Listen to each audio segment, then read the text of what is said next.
So greetings guys, Si here and welcome back to Project Left, and the letter J in my monthly daily roundup of what I've learnt and how I've improved in my first year of Project Left. And as you've already guessed by now, because you've clicked the thumbnail and you've seen me juggling, today is of course J for juggling. So without further ado, let's go.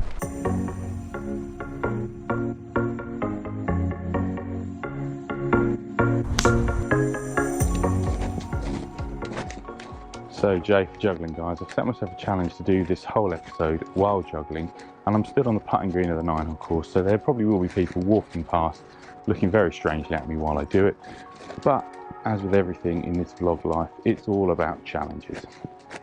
So first of all, we're going to go through 7 things that I think are benefits of learning to juggle, and then at the end of the episode I'm going to teach you how to juggle so that all of you can gain this wonderful skill. So the first benefit of juggling is obviously it is a bit of a party trick. You know, pretty cool, isn't it? It also helps with brain power. Being able to kind of multitask, you know, throwing, catching, judging speed, judging height is a pretty much good skill to have. It also helps with catharsism. Now, that calmness is one of the things that Rory Mcilroy actually has said. The reason he learned to juggle is because it helps, kind of puts him in a bit of a meditative state, helps with his relaxation, and he uses it as part of his pre-round routine.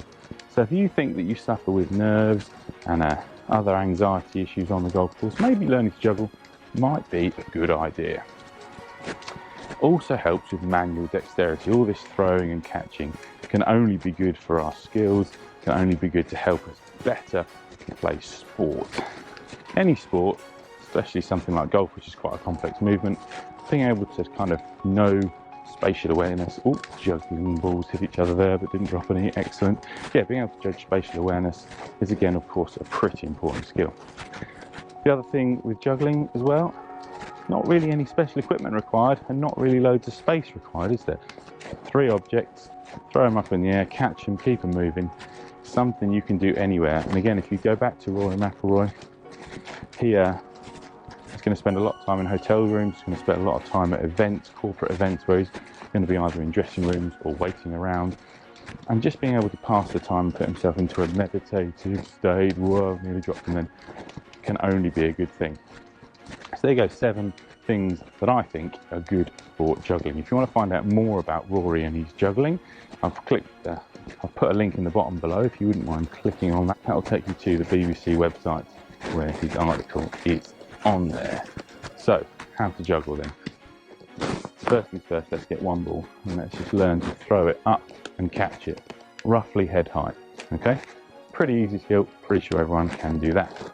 Then let's introduce 2 balls, 1 in each hand. You're going to throw each one up about head height and then drop it. So it's going to be quite a rhythmical thing. It's going to be throw, throw, drop, drop. So ready? Throw, throw, drop, drop. Don't even try and catch it. This gives you the skill and the rhythm. What will happen to start with is you'll throw one low and throw one high, or you'll throw one high and you'll throw the second one low. You've got to get them both at that head height. Once you can do throw, throw, drop, drop, then let's start building some catching in. So throw, throw, catch, catch, throw, throw, catch, catch. Okay, you use the starting hand alternatively. So sometimes start with your left hand, sometimes start with your right hand. Once you can do that quite comfortably, then you can throw in another ball. Because what we're going to do is every time the first ball gets up to head height, you're going to throw the next ball and catch it, and so on and so on and so on. So really from 2 to 3, it's just maintaining that rhythm of throw, throw, catch, catch, throw, throw, catch, catch. I'll do it kind of slowly like this and a little bit. Yeah, it's actually quite easy to see when I release the balls. I might even do a little bit of slow mo now for you.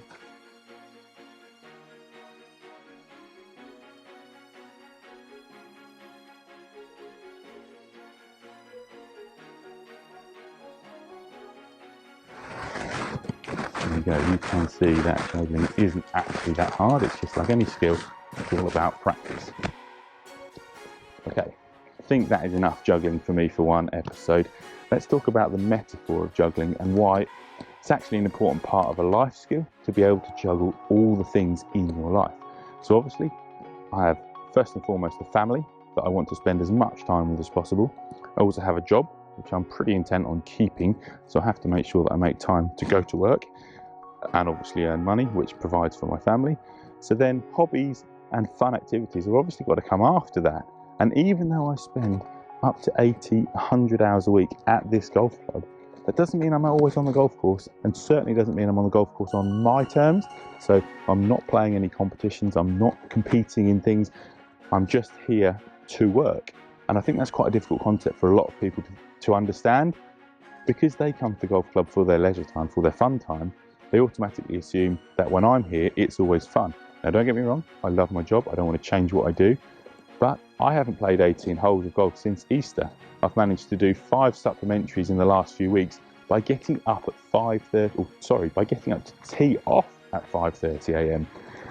That's the kind of commitment level I've had to find, and the time I've had to make to continue this Projectleft journey. Now, it's not some sort of martyrdom on my part, I'm no special than anyone else, but if I can find the time with 2 young children and the busy, hectic job to find time to practice, I'm sure we can all find the things we actually want to. Because on Tuesday there, when I got cut to 14.4, I was absolutely elated.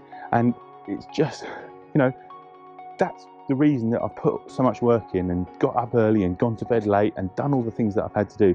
Because even for that short moment, I've really had so much enjoyment.